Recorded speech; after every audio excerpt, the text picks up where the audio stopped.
क्या आपने कभी सुना है कि सरकार की मदद ही किसी के लिए बर्बादी का जाल बन जाए? श्रावस्ती जिले में मुख्यमंत्री युवा उद्यमी विकास योजना के नाम पर एक ऐसा खौफनाक खेल खेला गया है जिसने हजारों युवाओं का भविष्य अंधकार में ढकेल दिया है। कहने को तो यह आत्मनिर्भर बनाने की योजना थी, लेकिन हकीकत में यह बैंक मैनेजरों, ऑफिसर्सों और दलीलों की लूट का अड्डा बन चुकी है। आखिर कैसे मदद के नाम पर मिला पैसा युवाओं की गले की फांस बन गया? साजिश की शुरुआत होती है दलालों से। भोले भोले और काम पढ़े लिखे युवाओं को उद्योग लगाने का सपना दिखाया गया, लेकिन पर्दे के पीछे का सच बेहद डरावना था। मशीनरी की कीमत से कई गुना ज्यादा के फर्जी कोटेशन और बिल तैयार किए गए। बैंक से भुगतान तो हो गया, लेकिन युवाओं को मिली कबाड़ जैसी मशीनें। दलालों और उद्योग विभाग के गाड़जोट के ने बैंक का पैसा अपनी जेबों में भर लिया और युवाओं के हाथ में थमा दिया लाखों का कर्ज। न उद्योग शुरू हुआ, न धंधा चला, बचा तो सिर्फ बैंक का नोटिस। जिले के 1000 युवाओं के साथ इस छलावे ने अब बड़े आंदोलन का रूप ले लिया है। किसान यूनियन मैदान में उतर आई है और संदेश स्तरीय जांच की मांग तेज हो गई है। शिकायतें मुख्यमंत्री की दहलीज तक पहुंच चुकी है। युवाओं का साफ कहना है, हमें उद्यमी बनाने के नाम पर लूट किया गया है। अगर जल्दी इस महाघोटाले की परतों को नहीं खोला गया तो श्रावस्ती की सड़कों पर एक बड़ा जन आंदोलन तय है। करोड़ों के इस खेल में कौन कौन बड़े चेहरे शामिल हैं? क्यों अब तक कोई कार्रवाई नहीं हुई? इस महाघोटाले की पूरी सच्चाई क्या है? खुद पीड़ित युवाओं की जुबानी सुनिए ये चौंकाने वाली बाइट। ये है कि जैसे 5 लाख का हमारा लोन हुआ, 5 लाख में 3.5 लाख रुपया का कोटेशन दिया अनुज मिश्रा। उसके बाद में यहाँ 3.5 लाख में मशीन हमारी पहुंचाई और मार्जिन मनी 50,000 उन्होंने जमा किया अफगानिस्तान से। 3.5 लाख उनके खाता में होगा। 3.5 लाख के बाद में यहाँ इतनी मशीन हमको मिली, कहीं कि तुम्हारा बराबर होगा 2,500 और उनको हम बकाया हैं। अभी ये मशीन नहीं चला रहे हैं सर, तो क्या देके चलावें? कुछ हमारे पास है ये नहीं, क्या नहीं है? ना हमारे पास पैसा है, ना डीजल लाओ सर पैसा है, ना हल्दी मिर्चा धनिया लाओगे तो उसका जो पैसा बचा 1.5 लाख उसको भी अभी नहीं हमारा हुआ।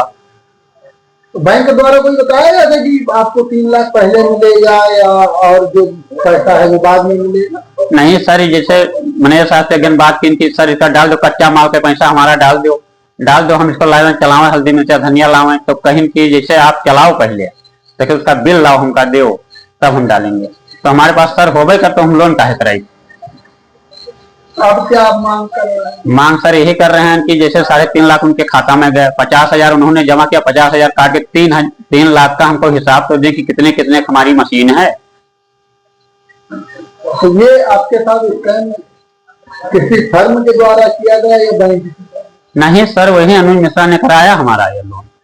अनुज मिश्रा ने कहा कि तुमको कहीं जाने का जरूरत नहीं है, 16,000 रुपया हमको दीजिए, पूरा फाइल का खर्चा, और उसके बाद में यहाँ आपका लोन हो जाएगा। लोन होने के बाद में यहाँ जो सामान आपका बनेगा उचित दाम में दिया जाएगा, उसके बाद में पैसा और आपको रिटर्न करेंगे। तो 3.5 लाख के कोटेशन डाला, तो हमको 3.5 लाख क्यों डाल रहे हो? कहीं इतना डालेंगे नहीं तो मैनेजर साहब आपका लोन नहीं पास करेंगे। क्या क्या डॉक्यूमेंट आपका लगा? जैसे हम लोन करवाए थे, वो मेरे दुकान पे आता था, उठता बैठता था। अब वो बोला कि तुम्हारा लोन करवा दे, वो निकला है 5 लाख वाला, तुम्हारा करवा देंगे तो जो है थोड़ा बड़ा बिजनेस कर लोगे। अब हम उसके चक्कर में फंस गए। बोला आधार कार्ड मार्कशीट लगेगा, तो हम दे दिए उसको। अब बोला हमसे कि जो है बात कर लिए हैं हम, तुमको खाली जब पैसा आ जाएगा तो तुम 50,000 हमको दे देना और तुम्हारा मशीन लगवा देंगे उसी पैसे में से। तो जो है जब ये हमारा बोला कि हम बैंक से बात कर लिए हैं, बैंक वाले भी इसमें मिले थे, तो बोला कि तुमको बैंक नहीं जाना पड़ेगा, खाली बस दस्तखत करने जाना होगा। तो हम बैंक में जाते रहे, इसे खाली दस्तखत करते रहे। तो 2-3 महीना जब बीत गया तो बोला कि तुमको जाओ, तुम्हारा लोन हो गया है। तो हम गए बैंक में, तो बैंक मैनेजर साहब बताए कि पैसा तुम्हारे खाते में नहीं आएगा। जैसे अब हम लोन करवाए नहीं थे, पहली बार करवाए लोन और इसी के चक्कर में फंस गए। ये साला फराड बैंक वाले भी मिलके इसमें सब लोग मिलके फंसाए। अब हम दस्तखत सब कुछ करवा के हमसे जो है जब लोन हो गया तो 2 दिन ये बताया कि जाओ तुम्हारा हो गया है। तो हम बैंक में जब गए तो 2 दिन बाद वो मैनेजर साहब बताया कि जो है तुम्हारा लोन हो चुका है 2 दिन पहले। तो मैनेजर साहब जब बताए तो जो है हम आए, इससे मिले, तो ये बोला कि जो है रुके रहो, तुम्हारा 1-2 दिन में हम मशीन मंगवा देंगे। तो हमारा ऐसे करते करते कम से कम 1.5-2 महीना बिता दिया। ऐसे हमको बोलता रहेगा आज कर देंगे, कल कर देंगे, परसों कर देंगे। ऐसे करते करते 1.5-2 महीना बीत गया। तो हम भैया लोगों से 1-2 लोग आते थे दुकान पे जो बैठते थे, उनसे बताया कि भैया हम लोन करवाए थे, सबका पैसा आ गया, मेरा नहीं आ रहा। तो सब लोग बताया कि ये तुमको बना रहा है, सब फराड कर रहे हैं, मैनेजर भी मिले हैं इसमें और कर्मचारी लोग भी मिले हैं, तुमको बस परेशान कर रहे हैं, तुम जाओ इधर उधर जो। तो हम गए तहसील दिवस में गए, वहाँ भी एप्लीकेशन दिए, फिर एसपी साहब के यहाँ गए, मुख्यमंत्री पोर्टल पे जन सुनवाई सब जितना था हमने सब कुछ किया। तो अभी कितना पैसा उसने फ्रॉड कर लिया है? उसने 4,05,000 उसके खाते में है। तो बैंक आप जा रहे हैं, दस्तखत आप कर रहे हैं, पैसा उसके खाते में कैसे जा रहा है? जैसे वो हमको ये सब नहीं पता था, वो हमसे मार्कशीट लिया था, बोला था कि तुम्हारे अकाउंट में पैसा आएगा। हम पहली बार लोन करवाए तो हमको पता नहीं था, पैसा उसके कोटेशन पे आता है, ये हमको बाद में पता चला जब लोन हो गया था। मतलब वो कौन सा ट्रेडर से क्या करता है वो? तमाम जन कल्याणकारी योजनाएं हैं जो एक मुख्यमंत्री की बहुत ही महत्वाकांक्षी योजना है, मुख्यमंत्री युवा उद्यमी विकास योजना, जो जनपद में पूरे तरह से भ्रष्टाचार की भेंट चढ़ गई है। किसान का बेटा युवा वो ऋणी तो बना दिया गया, लेकिन उसके प्रोजेक्ट संचालित नहीं हो पाए, और उसका कारण है कि शाखा प्रबंधकों के द्वारा ऋण स्वीकृति करते समय उससे उससे ऋण राशि का बंदर बांट कर लिया गया। हमने और जो व्यक्ति ऋण नहीं दे पाया उसके फॉर्म जो है आवेदन अनैतिक तरीके से निरस्त कर दिए गए। हमने ज्ञापन के माध्यम से ये भी कहा है कि उसकी जांच करी जाए, समीक्षा कराई जाए, और जो भी शोषण हुआ है शाखा प्रबंधकों के द्वारा वो पीड़ित वो लाभार्थी को दिलवा के प्रोजेक्ट स्थापित कराए जाए। लोन लिया था सर, जैसे 3 लाख उसके खाते में गया अनुज मिश्रा के, मशीन आया हमारा 3, लेकिन उधर से वापसी पैसा एक भी नहीं मिला हमको। और कार्यक्रम जो था मामा कराए थे, सब कुछ मैं साइन किया था। कितने में क्या योजना के तहत आपने अप्लाई किया था और क्या कुछ आपको काम करना? डोना पत्तल का मैंने काम करना था, 3 मशीन आई है, और जो बाकी पैसा गया था उधर से मेरे को एक भी पैसा नहीं मिला। अनुज मिश्रा ने किया है। तो अनुज मिश्रा तक आप कैसे पहुंचे? मामा के जरिए। हम सर श्रीमान जी, मैंने मुख्यमंत्री उद्यमी लोन बनवाया था। हमने 2 सितंबर को घूस 7,000 रुपया दिया, फाइल चार्ज तथे उसके बाद में हमारा दौड़ाते दौड़ाते हमको 3 महीना दौड़ाया तथे उसके बाद में हमारा 10 सितंबर 2025 को 3,50,499 बैंक द्वारा उनके अनुज मिश्रा के खाता में ट्रांसफर हुआ सी। तो हमको वहां पर गए तो वहां हमने पूछा, जैसे 3,50,000 हमने कहा इतना क्यों डाला? तो अनुज मिश्रा बोले कि यहाँ पर इतना नहीं डालेंगे तो बैंक वाले नहीं पास करेंगे। हमारा मशीन कुल, हमारा स्लीपर मशीन, चप्पल वाली मशीन, जनरेटर चल रहा, तो उसका कीमत 1,50,000 था, तो उसने हमारा 3,50,499 डाल दिया। तो हम उनसे अपना और बाकी पैसा मांगे, हमको स्लीपर मशीन कुल दिया सर।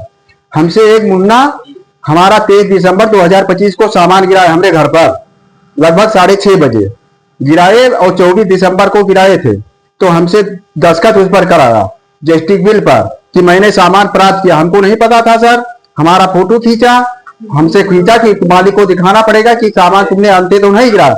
हमसे 4 से 20 में घोटाला कर गया सर। हम दलाल के द्वारा फंसाए गए थे। जैसे फंसाए गए तो हमारा 3,50,000 वहां पर कोटेशन 499 उनके खाता में अनुज मिश्रा तैयारघाट। किस नाम के जो दलाल थे जी, वो कौन थे? वो आपके पास आए थे या आप दलाल के पास खुद? दलाल में फातिमा जी, आपकी फाइल फातिमा को मैंने कागज दिया साहब। क्यों दिया था आपने कागज? मुख्यमंत्री उद्यमी लोन। हम सोचते थे कि मैं बड़ा आदमी हो जाऊंगा, तो बड़ा के बजाय सर सरकार तो कह रही कि आप सीधे कार्यालय जाइए। कार्य हमको नॉलेज नहीं रहा सर, हमें कोटेशन के बारे में नहीं पता था। मैं पहली बार जान रहा कि कोटेशन क्या है, क्या जीएसटी क्या है, हम इसके बारे में नहीं पता। हम यही जानते थे अपना गाय भैंस पालते 500-700 रुपया रोज कमा ले, उससे हमारा खर्चा चलता था। हम सोचे उसके चक्कर में कि मैं बड़ा आदमी हो जाऊंगा, हमारे तरह कोई बड़ा आदमी दुनिया में नहीं, इसी के चक्कर में मैं लोन में पड़ गया सर। बस वहां पर सर 3,50,499 वहां पर गया अनुज मिश्रा के। वहां पर हिसाब हुआ सर, जैसे हमको 24 तारीख को मशीन दिया, तो हमको स्लीपर मशीन दिया कोई, उसका कीमत 40,000 रुपया है सर। हमको 1,50,000 दिया, 1,90,000, 5 लाख में से 1,90,000 मिला है, 3,10,000 रुपया हमारा फंसा है सर। हम तो कमीशन भी किसी ने लिया? कमीशन सर उसमें काट रहा है, 50,000 रुपया घूस ले रहा है सर अनुज मिश्रा, और 15,000 फाइल खर्चा ले रहा है, 20,000 कच्चा बिल, 17,640 वो जीएसटी काट रहा है। वो हमको बार बार दौड़ा रहा है। हमारा मुख्यमंत्री पोर्टल पर मैंने डाला डीएम साहब के जनता दरबार में गए, वहां पर गए सर, हमारा फाइल भी कागज वहां पर लगा है उद्योग विभाग में, पिछड़ा बड़ अधिकारी के, वो सीडीओ साहब के। मैंने कई जगह से कम से 5-6 महीने से दौड़ रहे हैं। हमारा 1,90,000 रुपया हमको 5 लाख में से मिला है सर। तो वहां पर जाते हैं तो हमारा कोई सुनवाई नहीं होता है। कोतवाली पर गया, मुख्यमंत्री वाला कोतवाली पर गया, वो मुख्यमंत्री वो बार बार हमको दौड़ा रहा है, कहीं कागज दूसर दिखाता है, कहीं जीएसटी बिल वहाँ गोंडा का दिखाता, हम हमारे नाम का जीएसटी बिल श्रीमान जी नहीं मिल रहा है। क्या समस्या क्या आ रही है आपको? सर हमने लोन करवाया था तो उनके खाते में 3 लाख रुपया गया था, तो उसमें में से पैसा वापस नहीं दिए हैं और मशीन हमको 3 दिए हैं, दोनों पत्तल की, और बोले थे मशीन ले लो, उसके बाद में वो जो बचेगा पैसा वापिस कर देंगे। किस नाम से आपने फाइल करवाया? ये सिराजुद्दीन वो भाई ने हमारा, तो हमारा वो मशीन चल नहीं रहा है, नहीं उसमें से पैसा मिला नहीं, कच्चा माल का भी पैसा नहीं मिला है, तो अब अपने पास से कहाँ से लाए के कानून में चलाए हैं। तो क्या आप ये जो आपने लोन करवाया तो वो सरकार को वापस लेना चाह रहे हैं या आप काम करना चाहते हैं? नहीं, काम करना चाहते हैं, अगर काम नहीं करना चाहते तो हम क्यों करवाते। कहीं कोई किसी अधिकारी को नहीं, कहीं नहीं गए, नहीं कहीं नहीं। बैंक से क्या आपको? बैंक से सर 8 महीने से दौड़ रहे हैं, बैंक वाले खाली ये बता रहे हैं जैसे कोटेशन ला के दो, कोटेशन का नाम है, उसके खाते में पैसा जाएगा कच्चा माल का। तो लोन आपको जब अप्लाई करना था तो आपने कहाँ अप्लाई किया? कहीं किसी ऑफिस में गए थे या यहीं से? नहीं, ये कोई आया था यहीं के, वहीं से करवाया। कौन आया था? ये क्या नाम है, फातिमा, उनके जरिए, ये बिनिगा का है, उनके जरिए। कौन है क्या? फातिमा नाम का है क्या वो? अभी तो नहीं पता है, उनके जरिए से हुआ था। कुछ पैसे वैसे भी आपने? हाँ 7,000 एक दिए थे, 3,000 10,000 रुपये दिए थे।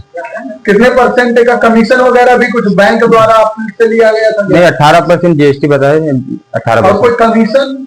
नहीं, कमीशन तो नहीं बताया, ये तो कुछ बाद लिया गया है बैंक द्वारा आपसे कुछ? नहीं, बैंक द्वारा तो नहीं लिया। और